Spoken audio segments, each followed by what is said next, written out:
الحمد لله وكفى وسلام على عباده الذين اصطفى أما بعد فأعوذ بالله من الشيطان الرجيم بسم الله الرحمن الرحيم لا تثريب عليكم اليوم يغفر الله لكم وهو أرحم الراحمين سبحان ربك رب العزة عما يصفون وسلام على المرسلين والحمد لله رب العالمين اللهم صل على سيدنا ومولانا محمد وعلى آل سيدنا ومولانا محمد وبارك وسلم اللهم صل على سيدنا ومولانا محمد وعلى آل سيدنا ومولانا محمد وبارك وسلم اللهم صل على سيدنا ومولانا محمد وعلى آل سيدنا ومولانا محمد وبارك وسلم۔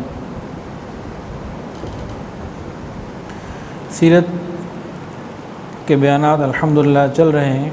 آج ہے 54 نمبر۔ ہم حضرت ابراہیم علیہ السلام سے شروع ہوئے، حضرت اسماعیل علیہ السلام، عرب کے حالات، مکہ مکرمہ کے حالات، پھر نبی علیہ السلام کی پیدائش سے پہلے کے واقعات، آپ کے دادا کے، والد کے، آپ کی پیدائش سے پہلے آپ کی والدہ حضرت آمنہ کے، اس کے بعد نبی علیہ السلام کی پیدائش، بچپن کے حالات، پھر غار حرا میں پہنچنا، وحی کا نزول ہونا، پھر مکہ مکرمہ کی 13 سالہ تکلیفوں بھری زندگی جس میں سوائے صبر کے اور کچھ نہیں تھا۔ مشرکین مکہ نے جتنے وہ ظلم کر سکتے تھے سارے ہی ڈھا دیے، جتنے کر سکتے تھے۔ طائف گئے، وہاں والوں نے پتھر مارے۔ پھر اس کے بعد ہجرت کے بعد پھر مختلف معاملات، منافقین مدینہ سے، یہود مدینہ سے، پھر خیبر سے، پھر صلح حدیبیہ کا ہونا، صلح حدیبیہ کے بعد خیبر کا فتح ہونا، پھر ہم آخر میں پہنچے تھے مکہ المکرمہ، فتح مکہ 8 ہجری میں۔ فتح مکہ کے کافی واقعات الحمدللہ گزشتہ بیان میں ہو چکے ہیں۔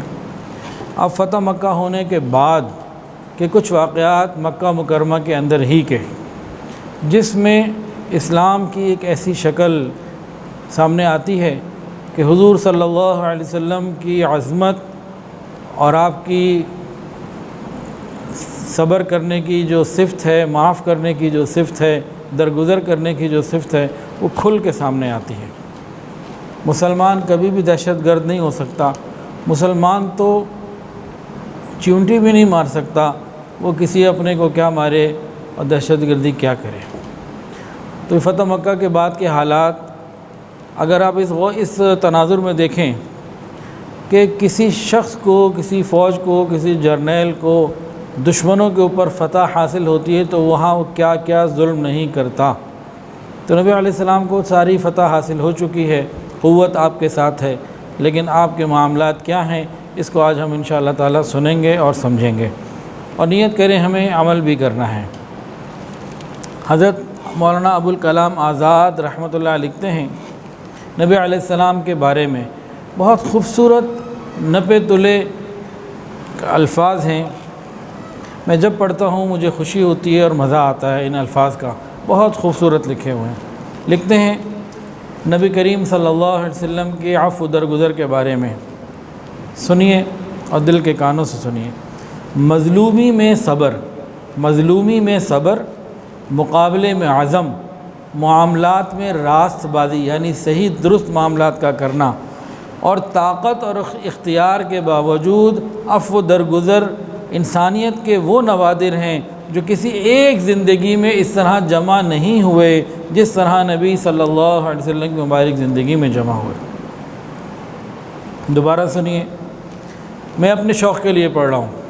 مظلومی میں صبر، مقابلے میں عزم، معاملے میں راست بازی، طاقت اور اختیار کے باوجود عفو درگزر انسانیت کے وہ نوادر ہیں جو کسی ایک زندگی میں اس طرح جمع نہیں ہوئے جس طرح نبی علیہ السلام کی مبارک زندگی میں جمع ہوئے۔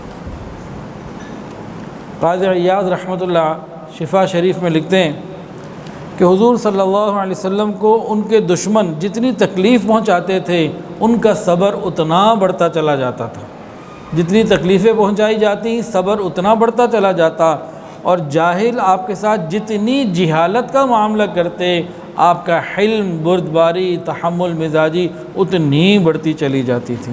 تو یہ نبی علیہ الصلوۃ والسلام کی ایک خاص صفت تھی۔ تو فتح مکہ کے حالات، واقعات، اس وقت نبی علیہ الصلوۃ والسلام نے ایسے ایسے معاملات کیے کہ انسان حیران ہو جاتا ہے، عقل کام نہیں کرتی، انسان دنگ رہ جاتا ہے کہ نبی علیہ الصلوۃ والسلام کا دامن کتنا رحمتوں سے بھرا ہوا ہے اور کتنی محبت سے بھرا ہوا ہے۔ ایک موقع تو یہ تھا، ایک معاملہ تو یہ پیش آیا کہ حضور صلی اللہ علیہ وسلم جو مدینہ سے گئے تھے، جب ایک بات تو یہ پیش آئی کہ حضور صلی اللہ علیہ وسلم جب مکہ مکرمہ سے ہجرت کر کے تشریف مدینہ لے گئے تھے اور باقی صحابہ بھی، تو ان لوگوں کے جو مکانات تھے اب وہ سامنے تھے۔ آپ پوزیشن سمجھ رہے ہیں کہ مکہ فتح ہو چکا ہے اور حضور صلی اللہ علیہ وسلم کو اپنے مکانات، آپ کے 2 مکان تھے وہاں پہ، کون سے بتائے گا کوئی؟ ایک وہ جس میں نبی علیہ السلام پیدا ہوئے، دوسرا امی خدیجہ والا مکان جس میں آپ نے تقریباً 28 سال گزارے، 25 اس میں گزارے پہلے والے میں، 28 دوسرے امی خدیجہ والے میں گزارے۔ تو 2 مکانات تھے، آپ کے ذاتی پراپرٹی تھی، جائیداد۔ ہم تو 1 انچ کسی کو نہ چھوڑے، اور اس کے علاوہ اور بھی صحابہ جن کی وہاں جائیدادیں تھیں، وہ کسی کی دکان تھی، کسی کا مکان تھا، کسی کی کوئی اور پراپرٹی ہوگی، تو جب جانے لگے تو سب چھوڑ کے گئے تھے۔ تو یہاں کوئی، بہرحال اب نبی علیہ السلام نے اپنے مکان کا کوئی ذکر نہیں کیا، وہاں رہائش تک نہیں رکھی۔ پھر بعض صحابہ جن میں سے ایک کا نام ہے ابو احمد ابن جحش، اور بھی چند صحابہ نے عرض کیا یا رسول اللہ، یہ ہمارے اپنے مکانات جہاں ہم پیدا ہوئے ہیں، ہمارے باپ دادا، ہماری ذاتی پراپرٹی، باپ دادا یہاں رہتے تھے، ہم نے ہجرت کی اللہ کے لیے، کافروں نے یہاں قبضہ کر لیا۔ ابھی جو صحابی ہیں نا ابو احمد ابن جحش رضی اللہ تعالیٰ عنہ، ان کا مکان ان کے جانے کے بعد ابو سفیان نے قبضہ کر لیا اور 400 دینار میں فروخت بھی کر دیا، پیسے بٹور لیے۔ اب نبی علیہ السلام کا با اختیار کامل ہے، صحابہ کہہ بھی رہے ہیں، عاشقان رسول ہیں، نبی علیہ السلام نے ان کو تو یہ کہا صبر کر لو، اللہ تمہیں جنت میں مکان عطا فرمائیں گے۔ یہ صبر کر کے خاموش ہو گئے۔ اور صحابہ نے، جب کئی صحابہ نے ذکر کیا، نبی علیہ السلام نے فرمایا میرے پیارو، جو چیز اللہ کے لیے چھوڑ چکے ہو اب اس کا کیا ذکر کرنا، جو چیز اللہ کے لیے چھوڑ چکے ہو اس کا کیا ذکر کرنا۔ صحابہ کرام نے نبی علیہ السلام کی جب یہ منشا دیکھی تو سب کے سب بالکل چھوڑ گئے۔ کیا تھا یہ تو واقعہ ہے نا، اس میں فائدہ کیا ہوا، حکمت کیا تھی؟ دیکھیں، جس نے بھی کسی بھی صحابی کے مکان پہ قبضہ کیا یا اس کو فروخت کر دیا یا رہائشیں سے اختیار کر لی، آج جب اس کو وہاں سے بے دخل کیا جائے گا نا تو یہ ایک نئی لڑائی، خانہ جنگی کی کیفیت۔ حضور یہ چاہتے ہیں یہ کلمہ پڑھیں، اور زبردستی کسی پہ نہیں کی، کسی کو نہیں کہا تم لازمی کلمہ پڑھو، اسلام آ گیا پڑھو کلمہ، ایسی کوئی بات نہیں کی۔ آپ نے محبت سے، اچھے اخلاق سے، نرمی سے معاملات ایسے کیے کہ ان کے دل سے آواز آئی کہ ہمیں کلمہ پڑھنا چاہیے، ورنہ کسی کو بھی اس گھر سے نکالا جاتا، گو اس کا نہ تھا لیکن 8 سال سے تو وہ رہ رہا ہے نا کم و بیش۔ اب یہ ایک نئی صورتحال پیش آتی اور اس کے نئے معاملات پیش آتے تو اس کو یکسر آپ نے معاف کر دیا۔ آپ چاہتے تھے اہل مکہ کو دین کی دعوت دی جائے، ان کو قریب کیا جائے، اللہ کے قریب کیا جائے۔ نبی علیہ السلام اپنے قریب کرنا چاہتے تھے، دین کے قریب کرنا چاہتے تھے، تو آپ نے کیا کیا؟ یہ معاملہ کیا۔ یہاں سے کیا معاملہ بنتا ہے؟ ہم اگر چاہتے ہیں نا دین کا کام کرنا تو یہاں سے بھی کچھ سبق حاصل کریں، کچھ اپنے حقوق چھوڑنا شروع کریں، کہیں ایسی مجبوری آ جائے تو چھوڑ دیں دین کے لیے، اللہ کے لیے، پھر بات بنتی ہے۔ تو قربانی دینے سے دین پھیلتا ہے، مہربانی تب ہوتی ہے جب قربانیاں ہوتی ہیں، اور اللہ اتنا دے دیتے ہیں، اللہ کی قسم، اللہ اتنا دیتے ہیں قربانی دینے والے کو کہ وہ بس کرتا ہے، دوسرے لوگ دیکھتے چلے جاتے ہیں، رہ جاتے ہیں حیران، پریشان ہو جاتے ہیں، اللہ اتنا عطا فرماتا ہے۔ اللہ کے لیے قربان ہونا اور قربانی دینا تو سیکھیے، پھر اللہ عطا فرماتے ہیں۔ صحابہ کو کیا ملا؟ رضی اللہ عنہم و رضوا عنہ، اتنا بڑا خطاب مل گیا۔ اللہ اکبر کبیرہ۔ جو دلوں کو فتح کر لے وہی فاتح زمانہ۔ مکہ مکرمہ میں یہ دوسرا دن ہے فتح کے بعد کئی معاملات پیش آئے۔ ایک معاملہ تو یہ پیش آیا کہ ایک شخص تھا قبیلہ بنو خزاعہ کا، اس نے کسی کو قتل کر دیا حرم میں۔ نبی علیہ السلام کو خبر ملی، آپ نے باقاعدہ ایک خطبہ دیا، اور اس خطبے یہ دوسرا خطبہ تھا فتح مکہ کا، اور نبی علیہ السلام نے تمام لوگوں کو جمع کر کے یہ بات فرمائی، اے لوگو، بے شک اللہ تعالیٰ نے جس روز آسمانوں اور زمینوں کو پیدا کیا اسی دن سے مکہ کو محترم اور حرم قرار دیا، پس وہ قیامت تک حرام بھی رہے گا اور محترم بھی رہے گا۔ پس اس شخص کے لیے جو اللہ پر اور قیامت کے دن پر ایمان رکھتا ہو، یہ جائز نہیں کہ مکہ میں کوئی خون بہائے، نہ کسی کے لیے کسی درخت کا کاٹنا جائز ہے۔ اور آگے فرمایا مکہ مکرمہ نہ مجھ سے پہلے کسی کے لیے حلال ہوا، نہ میرے بعد کبھی کسی کے لیے حلال ہوگا، اور فرمایا میرے لیے بھی صرف تھوڑی ہی دیر کے لیے اس کی اجازت دی گئی تھی، حلال کیا گیا تھا اہل مکہ کی نافرمانی کی وجہ سے، اس کے بعد اب وہ بھی ٹائم ختم ہو چکا۔ اور فرمایا آگاہ ہو جاؤ، خبردار، اس کی حرمت پھر ویسے ہی ہو گئی جیسے کہ کل تھی۔ اور فرمایا پس تم میں سے جو حاضر ہے میرا یہ پیغام سنے اور دوسروں کو پہنچا دے جو غائب ہیں۔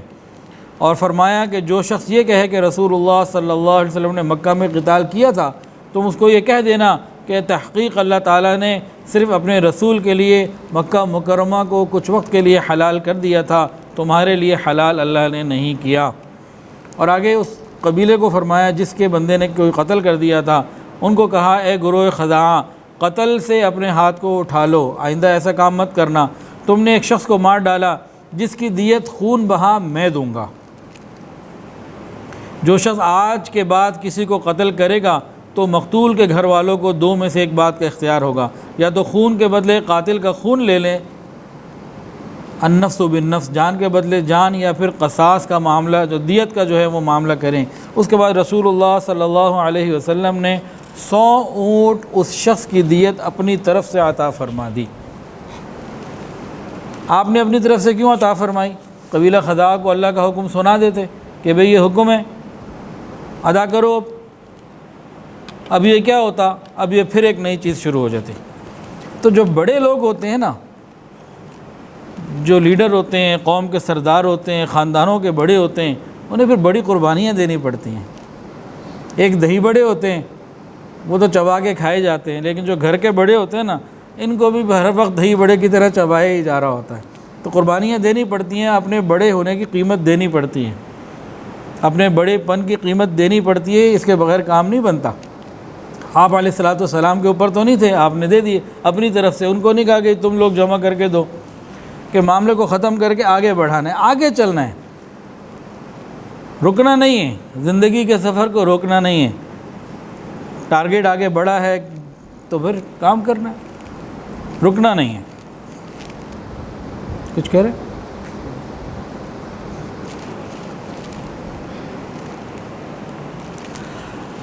اب یہاں مزید بھی کچھ معاملات پیش آئے۔ ایک معاملہ تو یہ پیش آیا، عفو درگزر، مہربانی اور معاف کرنے کا ایسا نظام، ایسا سلسلہ کہ جس کی مثال کائنات میں کہیں اور نہیں ملتی۔ اور بالکل اس کے برعکس بعض لوگوں کو معاف نہ کرنے کا ایسا سلسلہ جس کی مثال نہیں ملتی۔ عام کفار کے لیے کھلی معافی، آپ حجر اسود کی طرف پیٹ کر کے کھڑے ہو گئے، سب سامنے کو 2000 کے قریب کتنے یہ کھڑے ہیں قریش مکہ، سب کو معاف کر دیا۔ لیکن بعض ایسے بدبخت تھے جن کے بارے میں قرآن کے اندر بھی آیا، ملعونین اینما ثقفوا اخذوا وقتلوا تقتیلا سنت اللہ فی الذین خلو من قبل ولن تجد لسنت اللہ تبدیلا۔ ان میں سے بعض ملعون ایسے ہیں جہاں کہیں ان کو پاؤ پکڑو اور مار دو، یہ اللہ کی سنت ہے۔ بعض لوگ تھے ایسے، یہ کون لوگ تھے؟ یہ تقریباً 15 کے قریب لوگ تھے ان میں سے ایک شخص کا نام تھا عبداللہ ابن خطل، ان 15-16 لوگوں میں سے ایک یہ تھا۔ یہ جب حکم دیا گیا اس کو قتل کر دو، اللہ نے اجازت دی ہے کہ اس کو اس حال میں بھی قتل کر دو، تو صحابہ جب قتل کرنے گئے دیکھا کہ بیت اللہ شریف کا پردہ غلاف کعبہ پکڑ کے کھڑا ہوا ہے۔ صحابہ رک گئے، پوچھا یا رسول اللہ کیا کریں؟ ختم کر دو۔ کیا معاملہ تھا؟ کوئی بتا سکتا ہے جی انعام اس کا؟ اور جی دو لوگوں نے جواب دیے، جواب ایک آیا ہے، جواب لوگوں نے دو ہے، اور کوئی بات؟ چلیں جی ٹائم مکمل ہو گیا، ان دونوں کو انشاءاللہ آج انعام دیں گے، بیان کے بعد یاد سے لے لیں۔ یہ کون تھے؟ گستاخ رسول تھے۔ یہ نبی علیہ السلام پہ طعن کرتے تھے، آپ کا مذاق اڑاتے تھے، ان میں سے بعض اشعار لکھ لکھ کے آپ کے بارے میں گستاخیاں کرتے تھے، بکواس کیا کرتے تھے۔ ان کے لیے پھر حکم کچھ اور تھا۔ تو یہ معاملہ ایسا ہے، یہ سمجھنے کی ضرورت ہے۔ یہ دن کون سا ہے؟ جس دن سب کو معافیاں دی جا رہی ہیں۔ حالات کون سے ہیں؟ سب کو معاف کیا جا رہا ہے، لیکن بعض جگہ پہ معاملہ ایسا آ جاتا ہے کہ وہاں پھر معافی کا سلسلہ ہی نہیں ہے۔ تو یہ بات سمجھنے کی ضرورت ہے۔ اس کے واقعات آپ دونوں سن لیجئے، انشاءاللہ جتنا وقت ہے اس میں واقعات ہوں گے، ان لوگوں کے بھی جن کو معاف نہیں کیا گیا اور ان کے بھی جن کو معاف کر دیا گیا۔ اچھا اس میں ایک پوائنٹ اور سمجھ لیں، یہ جو 15-16 لوگ تھے نا جن کو کہا گیا کہ جہاں میرے قتل کر دو، ان میں سے بھی اگر کوئی آ گیا کہنے لگا میں اسلام لاتا ہوں مجھے معافی چاہیے، تو اس کو معافی دے دی گئی۔ قتل کن کو کیا گیا؟ قتل ان کو کیا گیا جو توبہ طائب ہونے کے لیے تیار ہی نہیں تھے۔ یعنی کتنی ہی بڑی انسان کی غفلت اور گمراہی اور گناہ کیوں نہ ہو جائے، کتنا ہی بڑا سلسلہ کیوں نہ ہو جائے، اگر یہ توبہ طائب ہو جائے تو معافی کا وقت ہے۔ تو ان میں سے جو ان کے بارے میں آرڈر تھا کہ جہاں ملے قتل کر دو، قرآن کا حکم آ گیا، ان میں سے بھی سب قتل نہیں ہوئے، ان میں بھی صرف وہ ہوئے جو اپنی ہٹ دھرمی کے اوپر، اپنی زبان درازی کے اوپر اور اپنی غلط حرکتوں پہ باقی رہے، وہ قتل ہوئے۔ لیکن جنہوں نے معافی مانگ لی واپس آ گئے تو اس اعلان کے باوجود ان کو معاف کر دیا گیا۔ اس بات کو ہمیں سمجھنے کی بہت زیادہ ضرورت ہے۔ ختم نبوت کے اوپر اور ان معاملات کے اوپر بہت سے نوجوان آج کل ہو جاتے ہیں، تو ان باتوں کو ہم سمجھیں۔ قاضی عیاض رحمۃ اللہ علیہ نے شفا میں لکھا ہے کہ خلیفہ ہارون رشید نے جب امام مالک رحمۃ اللہ علیہ سے پوچھا کہ حضور صلی اللہ علیہ وسلم کی شان میں گستاخی کرنے والے کے بارے میں کیا حکم ہے، تو امام مالک رحمۃ اللہ نے فرمایا اس امت کی کیا زندگی ہے جس کے پیغمبر کو گالیاں دی جائیں۔ یہ معاملہ غیرت کا ہے، یہ معاملہ کچھ اور ہے، اس کو سمجھنے کی ضرورت ہے۔ شیخ الاسلام حضرت حافظ ابن تیمیہ رحمۃ اللہ علیہ، ان کے زمانے میں ایک عیسائی نے حضور صلی اللہ علیہ وسلم کے بارے میں جو ہے نا وہ گستاخی کی، کچھ بات کی، تو جب یہ معاملہ پیش آیا تو انہوں نے ایک بہت بڑا کام کیا، 600 صفحات کی ایک بڑی موٹی کتاب اس پہ تصنیف فرمائی۔ اس کا نام ہے الصارم المسلول علی شاتم الرسول، الصارم المسلول علی شاتم الرسول۔ یہ کتاب لکھی جس میں آیات قرآنیہ، احادیث نبویہ، اجماع صحابہ اور تابعین اور خلفائے راشدین کے عمل اور عقلی دلائل کو سب کو جمع کر کے امت کے لیے ایک گلدستہ تیار کر دیا کہ گستاخ رسول کی جو سزا ہے وہ قرآن حدیث میں طے شدہ ہے۔ ہاں کوئی توبہ کر لے، معافی مانگ لے تو بات ختم۔ ہاں کوئی تانے دے گا، کوئی مذاق اڑائے گا تو وہ معاملہ کچھ اور ہے، لیکن ویسے کسی کافر کے بارے میں ایسی کہیں کوئی بات نہیں ہے۔ بھئی آپ اسلام قبول نہیں کرتے تو نہ کرو، رہ رہے ٹھیک ہے، رہتے رہیں، کوئی پریشانی کی بات نہیں، لیکن آپ کو یہ کس نے حق دیا ہے کہ آپ اس بارے میں آگے بڑھ کے غلط باتیں بھی کریں؟ تو اس پوائنٹ کو سمجھنا ہے۔ اب ذرا ان لوگوں کے بارے میں سن لیجئے جن کو نبی علیہ السلام نے باقاعدہ آرڈر دے دیے تھے کہ جہاں ملے، قرآن کے اندر آتا ہے اینما ثقفوا واخذوا وقتلوا تقتیلا، جہاں ملے قتل کر دو ان کو۔ ان میں سے ایک تھا عبداللہ بن خطل، یہ پہلے مسلمان ہو گیا تھا۔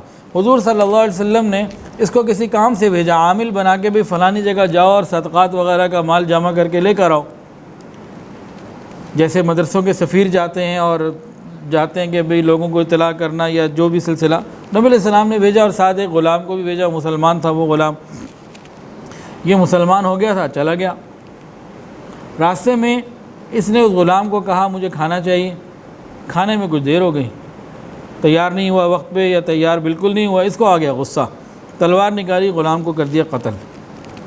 اب خوف ہوا کہ حضور صلی اللہ علیہ وسلم تو شریعت پر عمل کرنے والے ہیں، اور شریعت تو پھر یہی ہے النفس بالنفس، جان کے بدلے جان، تو میں تو نہیں بچتا۔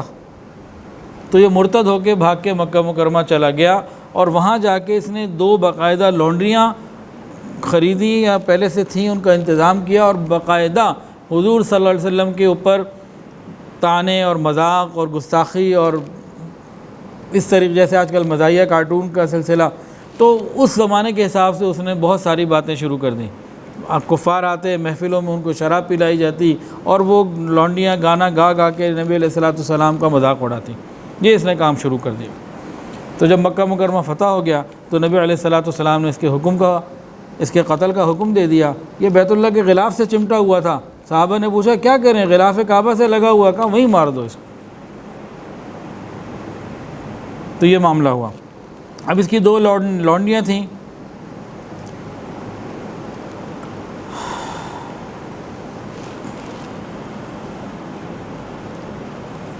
ایک کا نام تھا قرطنہ اور دوسری کا قریبہ۔ تو ان دونوں کے بھی جو ہے وہ آرڈر آ گئے تھے قتل کے لیے، تو ایک مسلمان ہو گئی، اس کو چھوڑ دیا گیا، دوسری کو قتل کر دیا گیا۔ اسی طرح ایک عورت تھی سارہ، یہ بھی باندھی تھی، اور یہ نبی علیہ السلام کی اسی طرح گستاخی کھلی کیا کرتی تھی، تو اس کے بارے میں بھی حکم یہی تھا۔ تو بعض روایت میں ہے کہ یہ قتل کر دی گئی، اور بعض میں ہے کہ یہ قتل نہیں ہوئی اور یہ اسلام لے آئی اور پھر مسلمان ہی رہی، اور اسلام میں ہی اس کا انتقال ہوا۔ اسی طرح ایک شخص تھا حویرث بن نقید، یہ شاعر تھا، یہ حضور صلی اللہ علیہ وسلم کی شان میں گستاخی کیا کرتا تھا، اشعار میں مذاق اڑاتا تھا۔ حضرت علی رضی اللہ تعالیٰ عنہ کی تلوار نے اس کو جہنم واصل کیا۔ اسی طرح ایک تھے مقیس بن صبابہ، یہ شخص پہلے مسلمان ہو گیا، مسلمان ہونے کے بعد ایک معاملہ پیش آیا۔ معاملہ یہ پیش آیا کہ ایک غزوے کے اندر ایک انصاری صحابی نے غلطی سے ان کے بھائی کو قتل کر دیا، وہ سمجھے کہ کافروں کا ساتھی ہے، انہیں اندازہ نہ ہوا۔ نبی علیہ السلام کے پاس رپورٹ آئی، انہوں نے بھی آ کے کہا، اس نے بھی آ کے کہا مقیس ابن صبابہ نے، تو نبی علیہ السلام نے انصاری کو کہا کہ دیت ادا کرو، انہوں نے 100 اونٹ دیت ادا کر دی۔ اب دیت بھی وصول کر لی، لیکن دل کے اندر وہ بات باقی رہی، اور ان انصاری کو انہوں نے، اس بندے نے جو ہے وہ شہید کر دیا، پھر یہ بھاگ بھی گیا۔ تو نبی علیہ السلام نے اس کے بارے میں فرمایا کہ اس کو قتل کر دیا جائے۔ تو ایک صحابی تھے غیلہ ابن عبداللہ لیسی رضی اللہ تعالی عنہ، انہوں نے پھر قتل کر دیا۔ اس کے علاوہ ایک صاحب تھے عبداللہ ابن سعد ابن ابی سرح،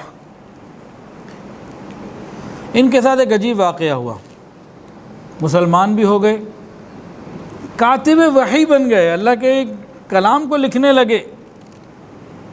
پھر ایسی کوئی بات آئی، آزمائش آئی، مرتد ہو کے کافروں سے جا ملے۔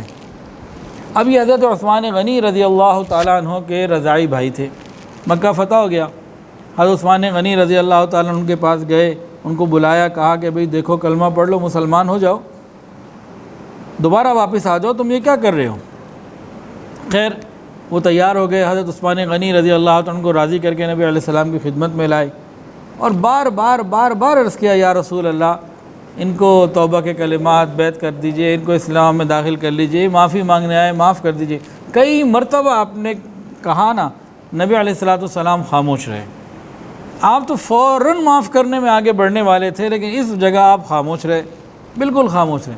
کئی مرتبہ جب بار بار وہ کہتے رہے، نبی علیہ السلام خاموش رہے، بالآخر نبی علیہ السلام نے ان کی بات مان لی اور ان کو پھر کلمہ پڑھا دیا، وہ دوبارہ مسلمان ہو گئے۔ جب دوبارہ مسلمان ہو چکے، تب رسول اللہ صلی اللہ علیہ وسلم نے ارشاد فرمایا، اپنے جو ساتھی صحابہ موجود تھے، تم میں سے کوئی سمجھدار آدمی موجود نہیں تھا؟ جب تم دیکھ رہے ہو میں اس کی بات نہیں سن رہا، میں کلمہ نہیں پڑھانے پہ آ رہا، تو قتل کر دو اس کو۔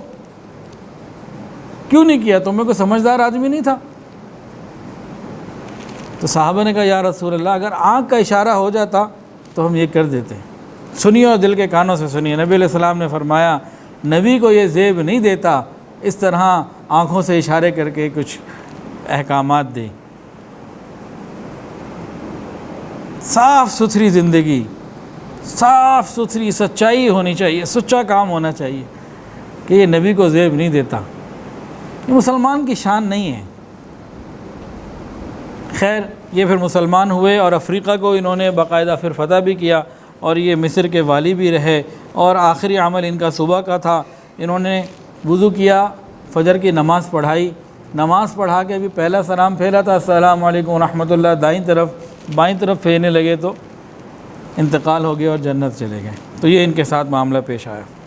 اس کے علاوہ ایک صاحب اور بھی تھے، ان کے بارے میں بھی آرڈر تھا قتل کر دیا جائے، بالکل نہ چھوڑا جائے۔ ان کا نام عکرمہ ابن ابی جہل رضی اللہ تعالیٰ عنہ۔ نبی علیہ السلام نے ان کے بارے میں بھی یہی حکم دیا تھا، اللہ کا حکم یہی تھا۔ یہ کون؟ ابو جہل کا بیٹا، جتنا باپ دشمن اسی طریقے سے جتنا یہ دشمنی کر سکتے تھے انہوں نے کی۔ جیسے ہی مکہ مکرمہ فتح ہوا تو ان کو پتہ تھا نا آپ نے کہ یہ کرتوت کا، تو بھاگ گئے، یمن کی طرف جانے لگے، کشتی لی اور وہاں سے روانگی کا انہوں نے ایک رخ اختیار کیا۔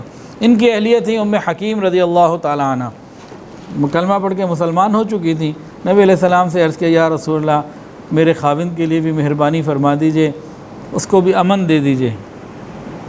جو نیک بیویاں ہوتی ہیں نا اپنے خاوند کی دین کی اصلاح کے لیے فکر مند رہتی ہیں، دعائیں مانگتی ہیں اللہ سے، تو اسی طرح یہ نیک بیوی تھیں، اپنے خاوند کے بارے میں عرض کیا یا رسول اللہ ٹھیک ہے بہت دکھ دیے آپ کو لیکن آپ امن دے دیجئے، معاف کر دیجئے۔ نبی علیہ السلام نے فرمایا معاف کیا۔ آپ کا دل تو سمندروں سے زیادہ گہرا تھا، آپ نے آپ نے ان کو معاف کر دیا۔ اب یہ اکرمہ جو ہے نا یہ تو بھاگ گئے تھے، اب یہ بیگم صاحبہ ان کی پیچھے پیچھے چلیں کہ میں تلاش کر کے لے کر آؤں، پھر نبی علیہ السلام کے پاس لاؤں اور بتاؤں کہ بھی آپ کو معافی مل گئی۔ اب ادھر کیا ہوا کہ انہوں نے ایک کشتی لی جدہ سے یا کہاں سے، تو جدہ ہی سے کشتی لی اور اس پہ بیٹھ کے جانے لگے، تو زبردست قسم کا جو ہے نا سمندر میں پانی میں بھونچال آ گیا۔ اب انہوں نے پکارا لات عزا حبل وغیرہ کو، اپنے بتوں کو پکارا مدد کے لیے، تو کشتی میں جو باقی لوگ تھے انہوں نے کہا عقل کرو، اس وقت سوائے اللہ کے کوئی کام آنے والا نہیں، اس وقت سوائے اللہ کے کوئی کام آنے والا نہیں، اللہ کو پکارو اتنی تکلیف میں تو اللہ مدد کرے گا۔ اس وقت لات عزا اور ان کی نہیں چلنی، تو ان کے دل کو اللہ نے کھول دیا، کہنے لگے اچھا خدا کی قسم اگر دریا میں کوئی چیز خدا کے سوا کام نہیں کر سکتی تو سمجھ لو خشکی میں بھی اس کے سوا کوئی کام نہیں آ سکتا۔ اسی وقت سچے دل کے ساتھ اللہ تعالیٰ سے ایک ارادہ انہوں نے کیا، کیا؟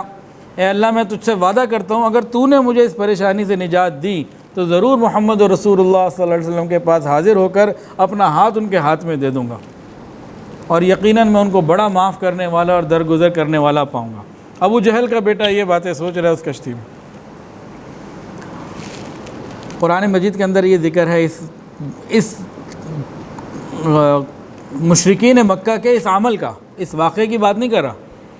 فَإِذَا رَكِبُوا فِي الْفُلْكِ، کہ جب یہ کشتی میں سوار ہوتے ہیں نا اور وہاں کوئی بھنور آ جائے، کوئی اس طرح کا معاملہ آ جائے تو یہ سارے کے سارے جو ہیں وہ پھر اس وقت اللہ کو پکارتے ہیں، اور جیسے ہی زمین پر آتے ہیں پھر سب کو پکارنا شروع کر دیتے ہیں۔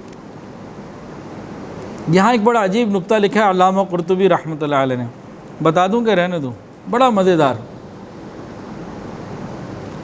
اس کشتی میں جو ابھی ذکر ہو رہا ہے اکرمہ ابن ابی جہل کی، سارے کافر تھے، ایک بھی مسلمان نہیں تھا، اور کافروں کا طرز عمل یہ بتایا قرآن نے کہ جب یہ اس طرح کہیں بہت بڑی مصیبت میں پھنستے تو اس بڑی مصیبت چاہے وہ کشتی کی ہو یا کسی طرح کو بہت بڑی، اس وقت صرف مخلص ہو کر، مخلصین لہ الدین، اس وقت خالصتاً ہر غیر کو چھوڑ کے صرف اللہ کو پکارتے تھے۔ کون؟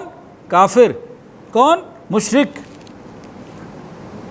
جس وقت کسی پریشانی میں پھنس جاتے اور اللہ کے غیر کو چھوڑ کر یہ کافر کفر کی حالت میں، مشرک شرک کی حالت میں صرف اللہ کو پکارتے، اضطراب بھی ہوتا اور اللہ کو پکارتے، اللہ ان کافروں کی دعا قبول کر لیتے تھے۔ تو اس میں نقطہ کیا، علامہ قرطبی رحمۃ اللہ نے لکھا کہ جو پروردگار کافروں کی ایسے وقت کی دعا کو قبول کر لیتا ہے کہ اضطراب بھی ہو اور اللہ کے سوا ہر ایک سے ہٹ کٹ گیا ہو، تو جب کوئی کلمہ پڑھنے والا غیر سے نکل کر صرف اللہ کو پکارے گا، اللہ ہی کو اپنا سہارا اور مددگار سمجھے گا، اللہ سے مانگے گا، اللہ اس کی مدد کیوں نہیں کریں گے؟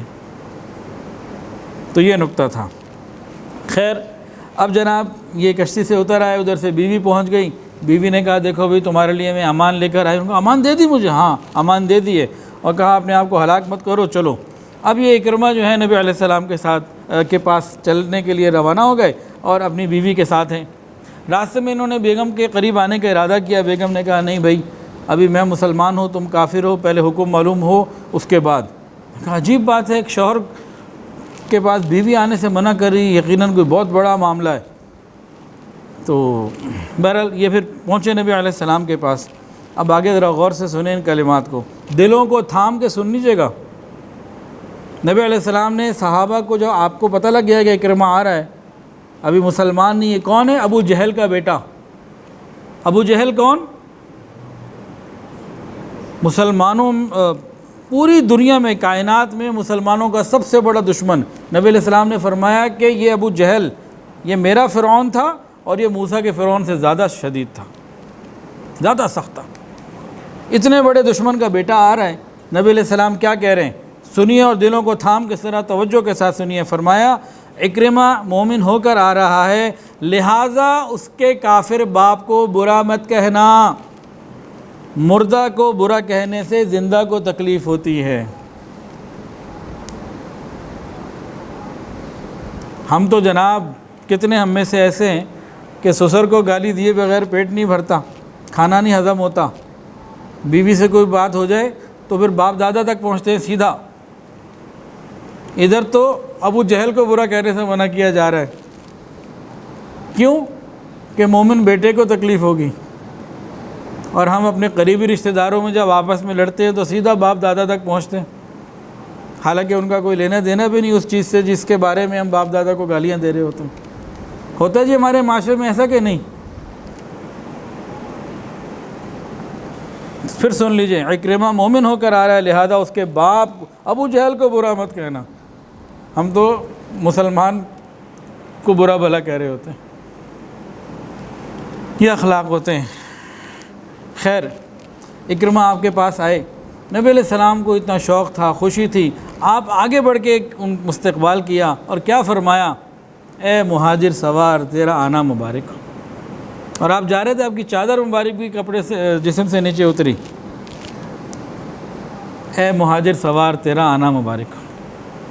ہم تو سگے بھائی کا اس طرح استقبال نہ کریں، یہ دشمن کے بیٹے کا استقبال ہو رہا ہے۔ حضرت اکرمہ کی بیگم جو تھی ام حکیم، اس نقاب میں تھی، حدیث کے اندر نقاب کا لفظ ہے، نقاب میں تھی، اور نبی علیہ السلام سے حضرت اکرمہ نے عرض کیا یا رسول اللہ، میں نے سنا آپ نے مجھے اجازت دے دی ہے، امان دے دیے، معاف کر دیا۔ نبی علیہ السلام نے فرمایا ہاں تم نے سچ سنا ہے۔ پھر کہا آپ مجھے کس چیز کی طرف دعوت دیتے ہیں؟ نبی علیہ السلام نے پھر کلمے کی، توحید کی اور نیک اعمال کی، نماز کی، زکوٰۃ کی جب دعوت دی تو انہوں نے فوری طور پر کلمہ قبول کر لیا اور کہا کہ بے شک آپ خیر کی طرف بلانے والے ہیں۔ کلمہ پڑھ کے اشہد ان لا الہ الا اللہ و اشہد ان محمد عبدہ و رسولہ، یہ مسلمان ہو گئے۔ مسلمان ہونے کے بعد انہوں نے کہا یا رسول اللہ میرے لیے استغفار کریں، میرے بڑے گناہ ہیں، میں نے بڑی لڑائیاں آپ سے لڑی ہیں اور بڑا جنگ کیا ہے اور بڑا مال میں نے دین کے خلاف خرچ کیا ہے، آپ میری مغفرت کی دعا کریں۔ نبی علیہ السلام نے ان کے لیے دوبارہ خاص طور سے دعا کی، ان کی دلجوئی کے لیے، ورنہ اسلام لانے سے سب معاف ہو جاتا ہے۔ آپ نے ان کی دلجوئی کے لیے پھر دعا کی۔ اس کے بعد جب یہ ہو گیا تو انہوں نے کیا کہا یا رسول اللہ، قسم ہے اللہ رب العزت کی، جتنا خرچ میں نے خدا کے راستے میں روکنے کے لیے کیا تھا اتنا اب میں خدا کے راستے میں کروں گا، اور جتنی لڑائی میں نے کی اسلام کے خلاف اب میں اسی طریقے سے اتنی ہی لڑائیاں، اس سے دو چند لڑائیاں ڈبل، مال بھی ڈبل خرچ کروں گا اور ان سے زیادہ لڑائیاں بھی کافروں سے اب میں لڑوں گا، اور تیسری بات کہی، جہاں جہاں جا کے میں نے لوگوں کو اسلام سے روکا تھا وہاں جا کے اسلام کی دعوت دوں گا، یعنی پرانی زندگی کا مداوع یہ کروں گا۔ ایک اور صحابی بھی جب آگے واقعہ بھی آئے گا انشاءاللہ اگر وقت نے گنجائش دی تو، انہوں نے بھی اسلام قبول کیا تو یہی فرمایا کہ جتنا مال میں نے پہلے خرچ کیا اتنا خرچ کروں گا، اور جو میں پہلے اسلام کے خلاف محنت کرتا تھا اب وہ ساری محنتیں میں اسلام کے حق میں کفر کے خلاف کروں۔ یہاں سے نا ایک نقطہ نکلتا ہے اگر ہم اس کو سمجھیں کہ پرانے گناہ اگر کسی کے ہوں تو وہ کیسے ان کو پھر ٹھیک کرے، معاملات کو ٹھیک کرے۔ تو میں نے پھر سوچا تو اللہ نے دل میں ڈالا کہ بھئی جتنا مال ہم رسموں میں، رواج میں، دکھاوے ریاکاری میں، فضول خرچی میں اور غلط جگہ اڑا چکے ہیں، اب اتنا ہی مال ہم دین میں لگائیں۔ کوئی گانے گاتا تھا وہ نعت پڑھنا شروع کر دے، قرآن پڑھنا شروع کر دے،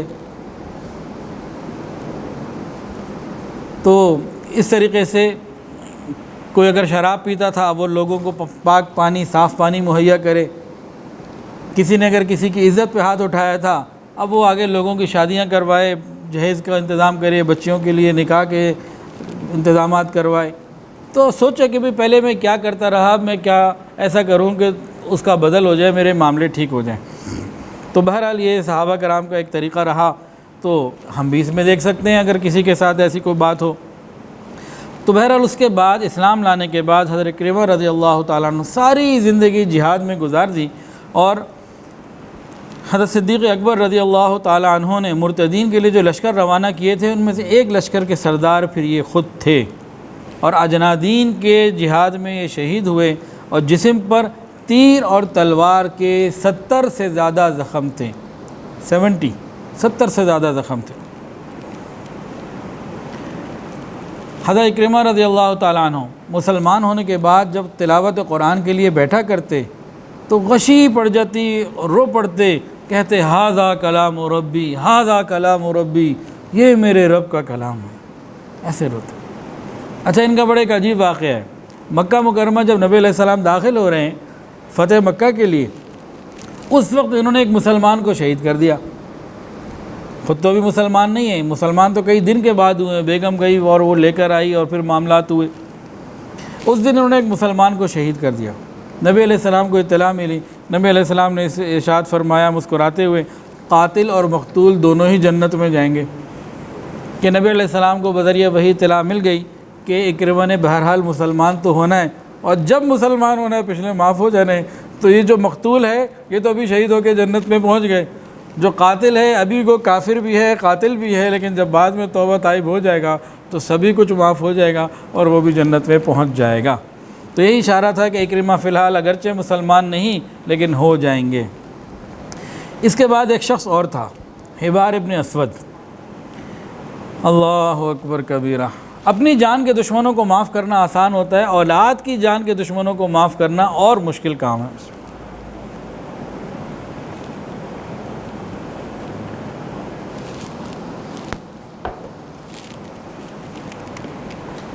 ان کا کیا تھا؟ ان کو بھی حکم تھی، ان کے بارے میں بھی یہی حکم تھا کہ جہاں ملے قتل کر دو، اخذو پکڑو اور قتلو مار دو۔ اب یہ جانتے تو تھے اپنے کرتوت، ان کا عمل کیا تھا؟ ان کا کام یہ تھا کہ زندگی بھر مسلمانوں کو تکلیفیں دیں، نبی علیہ السلام کو تکلیفیں دیں، زبان سے بھی اور عمل سے بھی۔ اور ایک بہت بڑی تکلیف کا سلسلہ کیا بنا تھا کہ حضور صلی اللہ علیہ وسلم کے جو پہلے داماد تھے ان کا نام تھا ابو العاص۔ گزشتہ بیان میں نا میں غلطی سے عمر ابن عاص نام بول گیا ہوں، جو بیان تھا عثمان غنی رضی اللہ عنہ کی شہادت کا، اس میں غلطی سے پہلے داماد کا نام عمر ابن عاص بول گیا، وہ تھے ابو العاص رضی اللہ تعالیٰ عنہ، ابو العاص ابن ربیع رضی اللہ تعالیٰ عنہ۔ تو کبھی ایسی زبان سے غلطی ہو جاتی ہے۔ تو کیا ہوا کہ وہ جب اپنی بیوی کو حضرت زینب رضی اللہ تعالیٰ عنہ کو مکہ مکرمہ سے مدینہ ہجرت کے لیے بھیجنے لگے، اب مکہ میں شور مچ گیا، لوگ آ گئے، راستہ روک لیا، اور ابھی اس طرح کا ہنگامہ چل رہا تھا، یہ جانا چاہ رہے تھے اور وہ روک رہے تھے۔ ابو العاص نے اپنے بھائی کنانہ کی ڈیوٹی لگائی تھی، جاؤ بھائی اپنی بھابھی کو باہر مدینہ کے باہر چھوڑ کر آؤ، آگے مسلمان ہیں وہ لے جائیں گے۔ ابھی جب یہ بات چیت چل رہی تھی، یہ جانا چاہ رہے تھے اور کافروں نے روکا ہوا تھا کہ اتنے بڑے دشمن کی بیٹی کو بھیج رہے ہو، اس کو تو روک کے ہم بڑا کچھ لے سکتے ہیں۔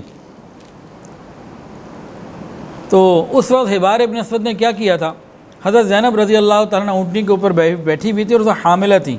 انہوں نے جب اس وقت جب اونٹنی پہ وار کیا نا، اونٹنی بتکی اور وہ نیچے گری.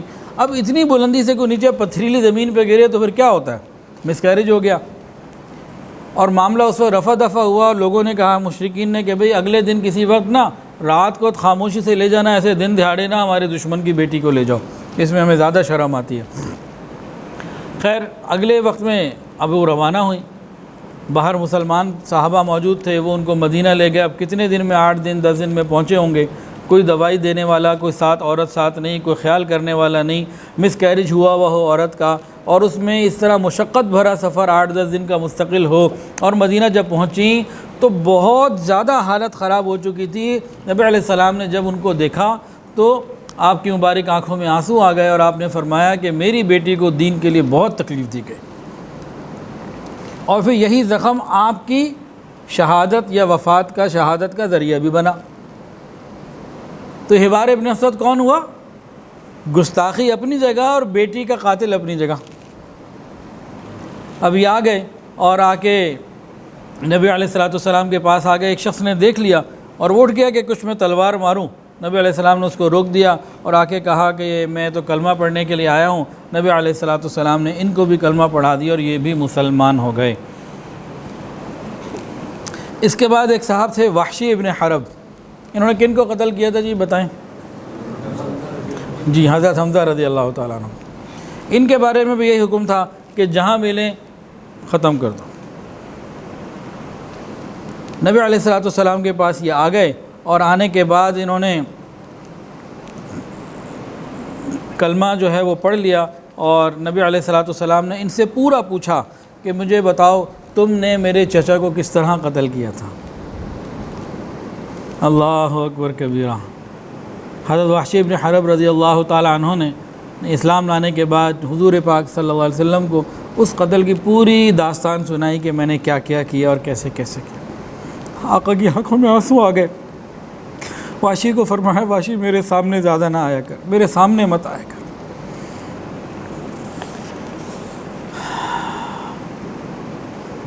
چچا کی یاد آ جائے گی، میرے سامنے مت آئے. کلمہ قبول کر لیا لیکن دل کے اندر ایک غم تھا. بعض دفعہ ایسا ہوتا ہے کسی نے تکلیف پہنچائی ہو، غم پہنچایا ہو نا، وہ سامنے آ جائے تو پرانی کیفیت کچھ یاد نکل آتی ہے.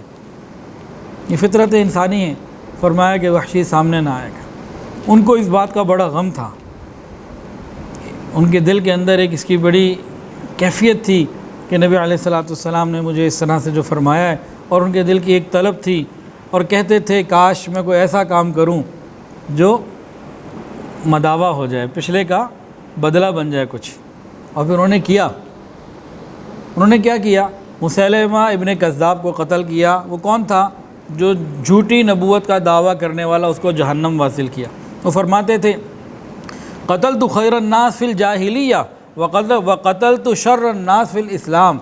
جب میں اپنے زمانے جاہلیت میں تھا تو میں نے خیر الناس، سب سے بہترین کو میں نے قتل کیا، یعنی حضرت حمزہ. اور جب میں اسلام میں آ گیا اس وقت میں نے سب سے بدترین جو تھا، سب سے شریر جو تھا، اس کو قتل کیا، جہنم واصل کیا، یعنی مسیلمہ ابن کذاب.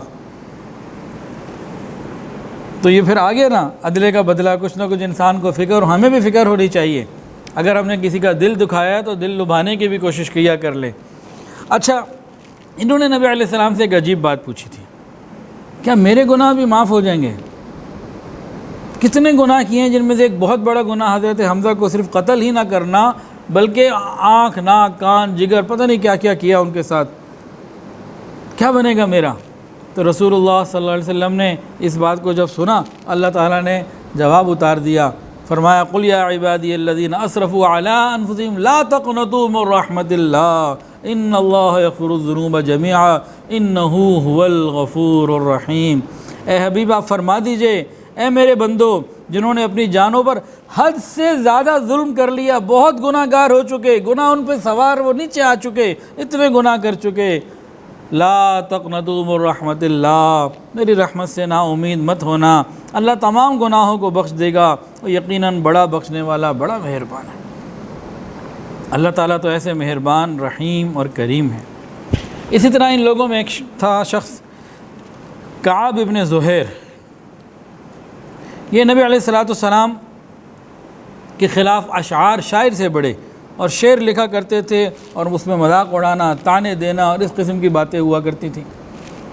فتح مکہ کے موقع پہ مکہ سے بھاگ گئے، لیکن کچھ دنوں کے بعد یہ اپنے بھائی کے ساتھ نبی علیہ السلام کی خدمت میں حاضر ہوئے اور کلمہ پڑھ کے مسلمان ہو گئے۔ اور پہلے یہ کیا کرتے تھے؟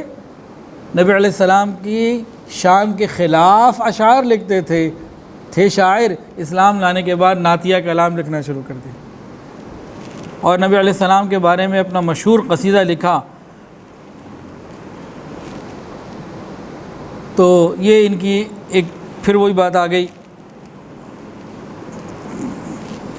کہ اپنی زندگی کے ٹریک کو اب ٹھیک کیا تو پچھلی چیزوں کو کیسے اب ہم نے ختم کرنا ہے، سیدھا کرنا ہے۔ تو پھر یہ پہلے لکھتے تھے نبی علیہ السلام کی شان کے خلاف اور پھر لکھنے لگے نبی علیہ السلام کی شان میں۔ پھر ایک قصیدہ انہوں نے لکھا، پھر نبی علیہ السلام کو جو ہے پھر واقع سنایا۔ غالباً اس کا نام تھا بانت سعاد یا اشعار سے ان میں سے لفظ غالباً یہ نام تھا۔ تو یہ نبی علیہ السلام کی خدمت میں جب آئے سنایا، نبی علیہ السلام خوش ہوئے اور آپ نے ان کو اپنی چادر ہدیہ کی، اور یہ چادر ان کے پاس زندگی بھر رہی۔ حضرت معاویہ رضی اللہ تعالیٰ عنہ نے اپنے دور خلافت میں ان کو کہا 10,000 درہم لے لو، نبی علیہ السلام کی چادر مجھے دے دو۔ انہوں نے کہا میں نہیں دیتا، یہ میرے پاس ہی رہے گی، مجھے اتنی بڑی دولت نہیں چاہیے، یہ چادر سب سے بڑی دولت ہے۔ ان کا انتقال ہو گیا، یہ چادر پھر ان کے ورثاء میں گئی۔ جب ورثاء میں چلی گئی تو حضرت معاویہ رضی اللہ تعالیٰ عنہ نے ان کے وارثوں کو 20,000 درہم کی بڑی رقم دی اور کہا وہ نبی علیہ السلام کی چادر مجھے دے دو۔ وارثوں نے وہ چادر دے دی، 20,000 درہم رکھ لیے، اور وہ چادر جو ہے پھر اس کے بعد خلفاء میں بہت عرصے تک چلتی رہی۔ اس کے علاوہ ایک شخص تھا حارث بن طلاطل، یہ نبی علیہ السلام کے بارے میں بہت گستاخی کرتا تھا، بہت الٹا سیدھا بولتا رہتا تھا۔ تو فتح مکہ کے دن حضرت علی رضی اللہ تعالی عنہ نے اس کو قتل کر دیا، جہنم واصل کر دیا۔ اللہ اکبر کبیرہ۔ ایک اور صاحب تھے عبداللہ بن زبارہ۔ عبداللہ بن زبارہ، ان کا معاملہ کیا تھا کہ نبی علیہ السلام کے جانی دشمن، ان کا جان، مال اور قوت اور زبان یہ سب مسلمانوں کے خلاف استعمال ہوتی تھی۔ یہ آتش بیان قسم کے شاعر تھے، بڑے زبردست قسم کے شاعر، اور نبی علیہ السلام کے خلاف بہت باتیں ہوتی تھیں۔ اور انہوں نے جو ہے احد کے مشرکین کے بارے میں، مقتولین احد کے بارے میں ایک زبردست قسم کا مرثیہ لکھا تھا، اور حضرت حسان ابن ثابت رضی اللہ عنہ اس مرثیے کا پھر جواب بھی دیا تھا۔ فتح مکہ کے بعد یہ نجران پہلے چلے گئے، وہاں سے بھاگ گئے، پھر واپس آئے نبی علیہ السلام کی خدمت میں آ کے اپنی خطاؤں پہ نادم ہوئے، شرمندہ ہوئے، معافی مانگی، اور نبی علیہ السلام نے معاف کر دیا، کلمہ پڑھ کے مسلمان ہو گئے۔ اس کے بعد وہ زبان جو مسلمانوں کے خلاف چلتی تھی، وہ زبان پھر مسلمانوں کے حق میں چلنے لگی، اور کلمہ شہادت کے بعد مسلمانوں کے حق میں نبی علیہ السلام کی شان میں یہ لکھنے لگے، اور نعت رسول انہوں نے بھی لکھی، اور تمام ارباب سیر نے ان کے نعتیہ اشعار نقل کیے ہیں۔ یہ پھر وہی بات آ گئی کہ جو پہلے ہم سے غلطی ہو گئی ہے اس کو درست کیسے کرنا ہے۔ ایک اور شخص ہے، وہ بھی شاعر تھا، بہت گستاخی کرتا اپنے اشعار میں، حبیرہ ابن وہاب مخزومی، یہ ام ہانی کے شوہر، یہ ام ہانی رضی اللہ تعالیٰ عنہ کا شوہر تھا۔ فتح مکہ کے موقع پہ بھاگ گیا۔ اس کے بارے میں بھی حکم یہ تھا، اخذو پکڑ لو، قتلوا جا ملے قتل کر دو۔ تو خیر یہ نجران چلا گیا، پھر نجران سے شام چلا گیا، وہاں جا کے عیسائی ہو کے عیسائیت میں ہی پھر یہ بندہ مر گیا۔ ایک خاتون ہند بن ابی عتبہ، حضرت ابو سفیان رضی اللہ عنہ کی اہلیہ، جنہوں نے جگر چبایا تھا حضرت حمزہ کا، اور بہت مسلمانوں کے خلاف، نبی علیہ السلام کے خلاف زندگی گزاری تھی اور بڑی کوششیں کی تھیں۔ ان کو بھی نبی علیہ السلام نے فرمایا تھا جا ملے قتل کر دو، لیکن بہرحال یہ آئیں، حاضر ہوئیں اور نبی علیہ السلام کی خدمت میں آ کے اسلام قبول کیا۔ بہت ذہین تھیں، ان کی باتیں پچھلی دفعہ کچھ گزر چکی ہیں، تاہم ایک بات یہ، جب یہ اپنے گھر گئیں، ان کی دو باتیں بتاتا ہوں۔ جب یہ اپنے گھر گئی تو بہت سارے بت رکھے ہوئے تھے گھر میں، جیسے رکھتے تھے لوگ، اور یہ تو سردار کی بیوی تھیں تو اور بھی زیادہ شاید ہو سکتے ہیں گھر میں ہو۔ گھر جاتے ہی سارے بتوں کو توڑ دیا، کہا تمہاری وجہ سے دھوکے میں پڑے ہوئے تھے، تم ہی نے تو ہمیں دھوکے میں رکھا ہوا تھا۔ ہم تو سمجھتے تم کچھ کرو گے، تم نے تو کچھ نہیں کیا، پھر اپنے ہاتھوں سے سارے بتوں کو توڑ دیا اپنے گھر کے۔ ایک ان کی یہ بات۔ دوسری بات جو پچھلی دفعہ سنا چکا ہوں، نبی علیہ السلام نے جب ان عورتوں سے، جن میں یہ بھی تھیں، بیعت کے کلمات پڑھائے اور وعدہ لیا کہ تم زنا نہیں کرو گی، تو یہ وہ عورت ہے جس نے زندگی کفر پہ گزاری۔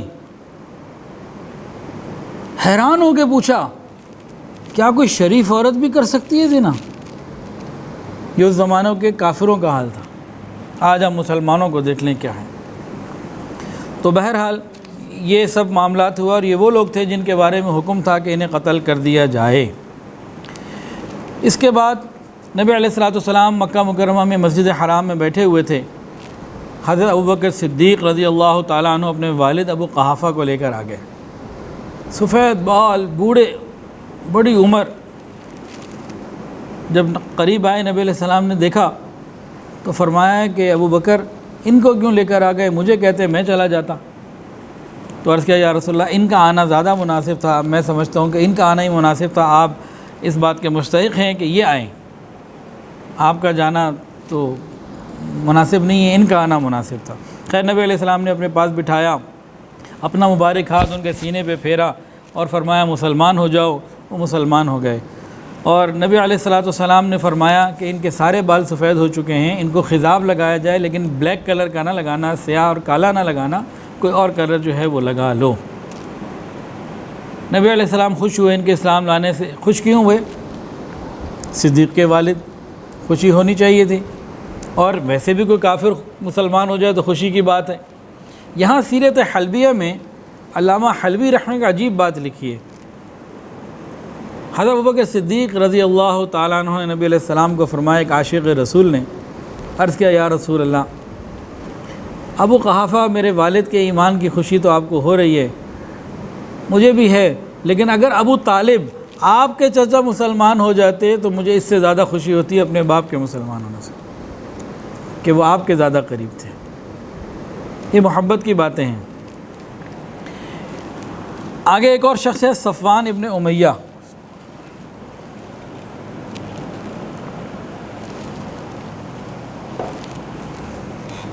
یہ امیہ بن خلف کے بیٹے ہیں، اپنے باپ امیہ کی طرح اسلام کے، مسلمانوں کے شدید دشمن، بڑا سردار، بہت مالدار، اسلحہ ڈیلر بھی ان کو کہا جاتا ہے۔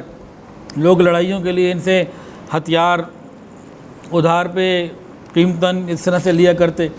خود نبی علیہ السلام نے حنین کے موقع پہ ان سے کچھ ہتھیار لیے عاریتاً، پھر جو واپس دیے۔ یہ شخص بھی، انہوں نے بھی زندگی جو ہے نا نبی علیہ الصلوۃ والسلام کے خلاف ہی گزاری۔ مکہ فتح ہو گیا، انہوں نے کہا جی مجھ جیسے بندے کو تو معافی نہیں ملنی، تو یہ بھاگ گئے، جدہ پہنچ گئے۔ ایک اور صحابی تھے عمیر ابن وہب، پیچھے واقعات میں گزر چکا ہے کہ صفوان بن امیہ نے ان کو پیسے دے کے مدینہ بھیجا تھا کہ جاؤ نبی علیہ السلام کو نعوذ باللہ شہید کر دو۔ اب یہ عمیر بن وہب تو نبی علیہ السلام کے پاس آ کے مسلمان ہو چکے تھے۔ اب جب یہ بھاگ گئے نا، صفوان بن امیہ بھاگ گئے، عمیر بن وہب نبی علیہ السلام کی خدمت میں حاضر ہوئے، یا رسول اللہ، صفوان بڑے احسانات ہیں اس کے میرے اوپر، وہ ایک امیر آدمی ہے، سردار ہے، میں غریب آدمی ہوں، بڑے احسانات ہیں اس کے، اگر آپ اس کو معاف کر دیں تو آپ کی مہربانی ہوگی۔ آپ صلی اللہ علیہ وسلم کا دل تو سمندروں سے زیادہ گہرا تھا، آپ نے جان کے دشمن کو بھی معاف کر دیا۔ اس کے بعد ایک اور بات ذرا توجہ سے حوصلے کے ساتھ سنیے گا۔ عمیر بن وہب نے عرض کیا یا رسول اللہ، آپ نے اسے معاف تو کر دیا ہے، میں جا کے اسے اطلاع بھی دے دوں گا، لیکن وہ ایک بہت بڑا سردار اور میں ایک عام سا آدمی ہوں، اور اتنی بڑی بات ایک عام سے آدمی کی زبان سے نکلے، وہ ہو سکتا ہے یقین نہ کرے، میری بات کو مذاق میں، ہنسی میں لے لے، نہ مانے، تو اگر آپ اپنی کوئی نشانی دے دیں تو بڑی آپ کی مہربانی ہوگی۔ رسول اللہ صلی اللہ علیہ وسلم نے دشمن خدا کے لیے، ابھی جو مسلمان نہیں ہے نا، اتنے بڑے دشمن کے لیے جو اللہ کا اور اس کے رسول کا اور اس کے دشمن ہے، اپنا مبارک عمامہ اتارا اور اتار کے دیا، جاؤ اس کو جا کے دے دو، بتا دو کہ تمہیں امان دے دی گئی، تمہارے قتل کے آرڈر واپس لے لیے گئے۔ ایسا دل تھا نبی علیہ السلام کا۔ ہم تو کسی کی زبان سے نکلا ہوا بول معاف نہیں کرتے، اس نے اس وقت مجھے یہ کہہ دیا تھا، 10 سال پہلے یہ کہہ دیا تھا، 20 سال پہلے یہ کہہ دیا تھا، میں شادی میں گیا اس نے مجھے وقت نہیں دیا، مجھے اچھی جگہ بٹھایا نہیں، مجھے پوچھا نہیں، آ کے کھانا نہیں کھایا، آپ نے کیا کیا، ان کے گھر میں شادی تھی مجھے بلایا نہیں۔ ایسی ہماری دن رات کی لڑائیاں، میرے بارے میں وہاں بات کر دی۔ کن فضول باتوں کے اوپر ہم آپس میں برسوں ناراضگیوں کو ختم نہیں کرتے۔ نبی علیہ السلام نے اپنا مبارک عمامہ اتار کے دیا، جاؤ اس کو جا کے بتا دو۔ عمیر ابن وہاب خوش ہو گئے، رسول اللہ صلی اللہ علیہ وسلم مبارک عمامہ لے کے صفوان کو تلاش کیا اور جا کے کہا کہ صفوان تمہیں امن مل چکا ہے، واپس آؤ اور چلو نبی علیہ السلام کے پاس۔ یہ کیسے مجھے امن مل سکتا ہے، کوئی گارنٹی دو، کوئی ثبوت۔ تو عمیر ابن وہاب نے رسول اللہ صلی اللہ علیہ وسلم کو مبارک عمامہ نکال کے دکھایا، یہ دیکھو یہ اتنے مہربان ہیں، تمہارے معافی کے اعلان کے ثبوت کے لیے، تمہارے دل کی تسلی کے لیے اپنا عمامہ بھیجا ہے، کافر کے دل کی تسلی کے لیے کہ تجھے امان مل چکی ہے، آ جا واپس، عمامہ بھیجا۔ اللہ اکبر کبیرہ، یہ تھے اخلاق نبی علیہ السلام کے۔ ارے بھائیو، سر پہ پگڑی رکھنا سنت، ٹخنے ننگے رکھنا مردوں کے لیے سنت، اور سنت کے مطابق کرتا لباس وغیرہ پہننا یہ سنت، داڑھی رکھنا سنت، یہ ساری سنتیں تو ہیں، لیکن لوگوں کو معاف کرنا بھی تو سنت ہے، اپنے اور پرائے کو معاف کرنا بھی تو سنت ہے۔ نبی علیہ السلام کے اخلاق ایسے ہیں کہ یہودی، عیسائی، کافر، دشمن، منافق آپ کی خدمت میں آیا اور آپ کے اخلاق سے مسلمان ہو گیا، اور ہماری حالت یہ ہے کہ ہمارے سگے بھائی ہم سے راضی نہیں۔ ہمارے کیا اخلاق ہیں؟ اللہ تعالیٰ معاف فرمائے۔ خیر، اب جب وہ بات ہو گئی تو نبی علیہ السلام کے پاس وہ آ گئے۔ نبی علیہ السلام کے پاس آنے کے بعد اب صفوان بن امیہ کا انداز دیکھیں کہ جی میں نے سنا ہے آپ نے مجھے معاف کر دیا۔ نبی علیہ السلام نے فرمایا ہاں، میں نے تمہیں امن دے دی ہے، امان دے دی ہے، تمہاری جان کی امان ہے، اب قتل نہیں کیا جائے گا۔ کہ جی میرا تو کوئی ارادہ نہیں ہے ابھی اسلام قبول کرنے کا، اچھا ایسا کریں مجھے 2 مہینے کی مہلت دے دیں۔ نبی علیہ السلام نے فرمایا آپ کو 4 مہینے کی مہلت ملتی ہے۔ وہ 4 مہینے پورے نہیں گزرے تھے، حضور صلی اللہ علیہ وسلم کے اخلاق ایسے تھے، کلمہ پڑھ کے مسلمان ہو گئے۔ فتح مکہ کے بعد غزوہ حنین ہوا، اگلے انشاءاللہ واقعہ اس کا آئے گا۔ اچھا، اگلی بدھ کو تو ہم لوگ چترال جا رہے ہیں، اگلی بدھ کو بیان نہیں ہوگا، اتوار کو روٹین کا خانقاہ میں جو ہوتا ہے وہ ہوگا، اگلی بدھ کو بیان نہیں ہوگا۔ چترال سے واپسی پہ پھر انشاءاللہ یہ جو 55 نمبر قسط انشاءاللہ پھر وہ بیان ہوگی، اس میں پھر غزوہ حنین انشاءاللہ آئے گا۔ تو یہ غزوہ حنین میں بھی ساتھ گئے۔ نبی علیہ السلام نے واپسی پہ ان کو خوب ڈھیر ساری بکریاں دی، بہت بڑی تعداد میں، بے شمار۔ خوش ہو گئے، کہنے لگے ایسی سخاوت نبی کے سوا کوئی نہیں کر سکتا، کلمہ پڑھ کے مسلمان ہو گئے۔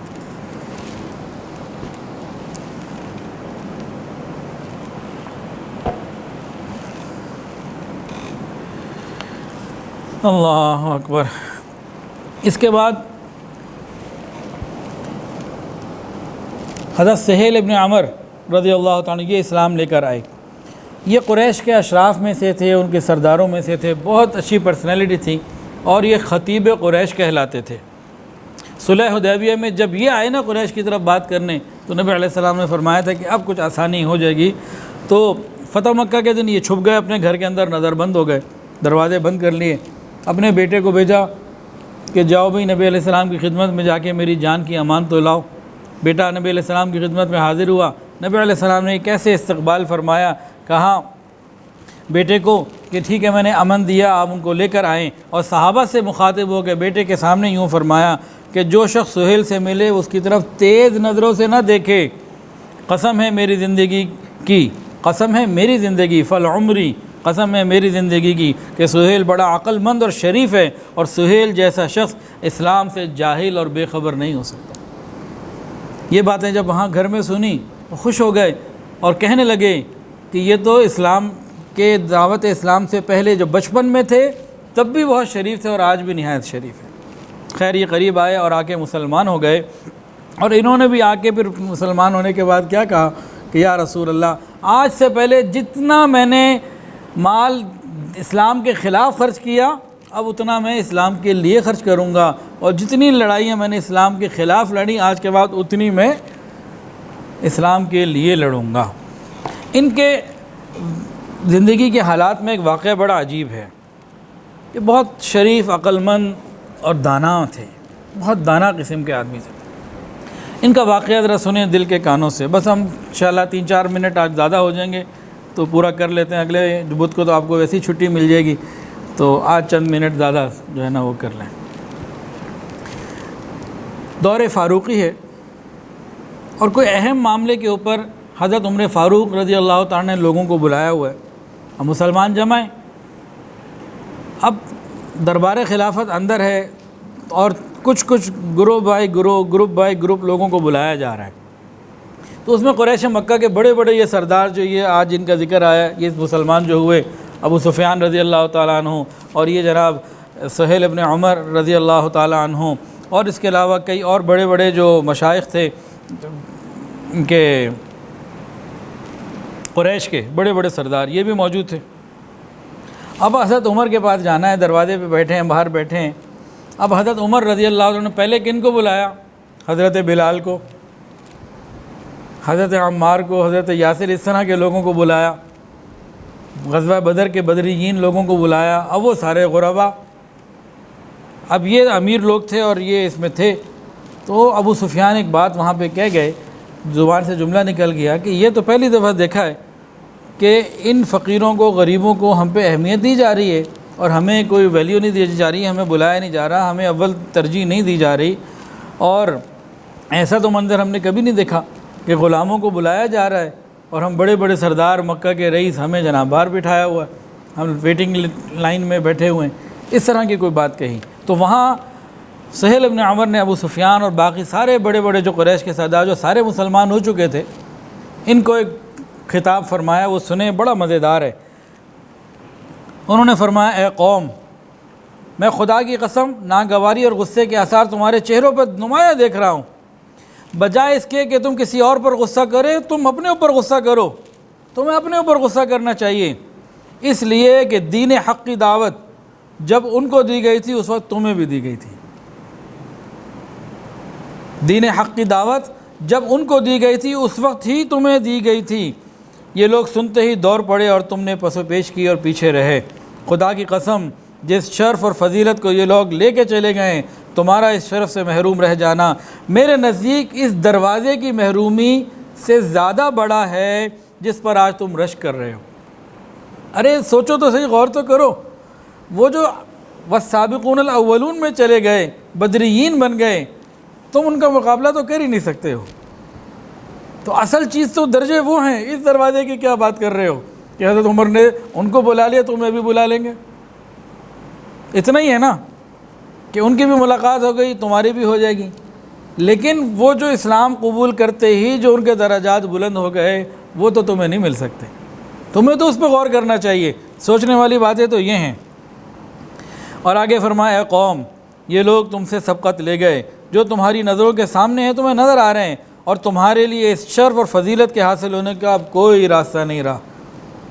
ذالک فضل اللہ یؤتیہ من یشاء، یہ اللہ کی دین تھی جسے مل گئی۔ پھر آگے فرمایا، اب اس کھوئے ہوئے شرف کے تدارک کے لیے اگر کچھ کرنا چاہتے ہو، کوئی صورت ہے، پھر اللہ کے راستے میں جہاد کرو، اللہ کے راستے میں جانبازی اور سرفروشی دکھاؤ، اس کے لیے تیار ہو جاؤ۔ کیا بعید ہے کہ اللہ تعالیٰ تمہیں شہادت کی نعمت اور دولت جو ہے وہ عطا فرمائے اور تمہارے مسائل کو حل کرے۔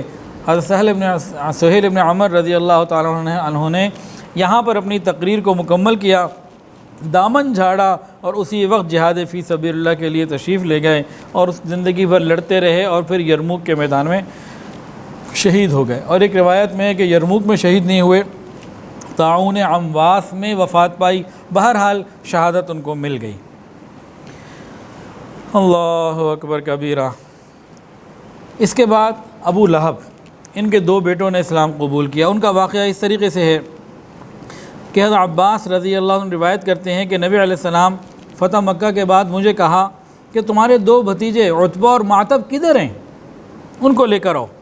حضرت عباس کہتے ہیں میں گیا اور اپنے بھائی ابو لہب کے ان دونوں بیٹوں کو لے کر آیا، اور وہ کہیں چھپے ہوئے تھے، میں ان کو تلاش کر کے لے کر آیا نبی علیہ السلام کے پاس، اور نبی علیہ السلام نے ان پر اسلام پیش کیا، انہوں نے اسلام کو قبول کیا، بیعت کی، اور پھر نبی علیہ السلام کیونکہ حرم میں ہی تھے، کھڑے ہو گئے اور دونوں کو پکڑ کے باب کعبہ کے قریب ملتزم پر تشریف لائے، دیر تک دعائیں ان کے لیے کرتے رہے، اور جب واپس آئے تو آپ کے چہرے پہ خوب مسکراہٹ تھی۔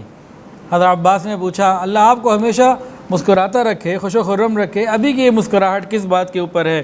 نبی علیہ السلام نے ارشاد فرمایا میں نے اللہ تعالیٰ سے درخواست کی تھی یا اللہ مجھے میرے چچا کے یہ دونوں بیٹے عتبہ اور معتب عطا کر دیجئے، تو اللہ تعالیٰ نے مجھے عطا کر دیے۔ تو رشتہ داروں کے لیے بھی دعائیں کرتی رہنے چاہیے۔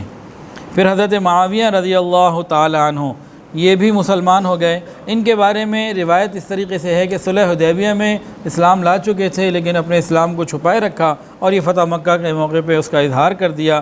اور حضرت ابو سفیان یہ حضرت معاویہ رضی اللہ تعالیٰ عنہ کون ہیں؟ حضرت ابو سفیان رضی اللہ تعالیٰ عنہ کے بیٹے ہیں، کاتب وحی ہیں، اور ان کی بہن ام المؤمنین ام حبیبہ رضی اللہ تعالیٰ عنہ امت کی ماں ہیں۔ ماں کا بھائی کون ہوتا ہے؟ رشتہ بتائیں، ماں کا بھائی کون؟ ماموں۔ تو بھائی اگر ان کی بہن امت کی ماں ہے تو یہ امت کے ماموں ہو گئے، تو بہت بڑے درجے کے صحابی ہیں، اور اللہ تعالی ہمیں تمام صحابہ سے محبت عطا فرمائے۔ تو آج یہ کچھ واقعات تھے جو فتح مکہ کے بعد یہ لوگوں کی معافی کے اور بعض لوگوں کے قتل کے جو ہیں یہ پیش ہوئے واقعات ہوئے تھے، ان کا کچھ ذکر ہو گیا۔ اللہ تعالی ہمیں رسول اللہ صلی اللہ علیہ وسلم کی سچی محبت عطا فرمائے۔ وآخر دعوانا ان الحمدللہ رب العالمین۔ ویڈیو کے نیچے سبسکرائب کے بٹن پہ کلک کریں، بیل کے آئیکن پہ کلک کیجئے تاکہ ہر نئی ویڈیو کی نوٹیفیکیشن آپ کو مل جائے۔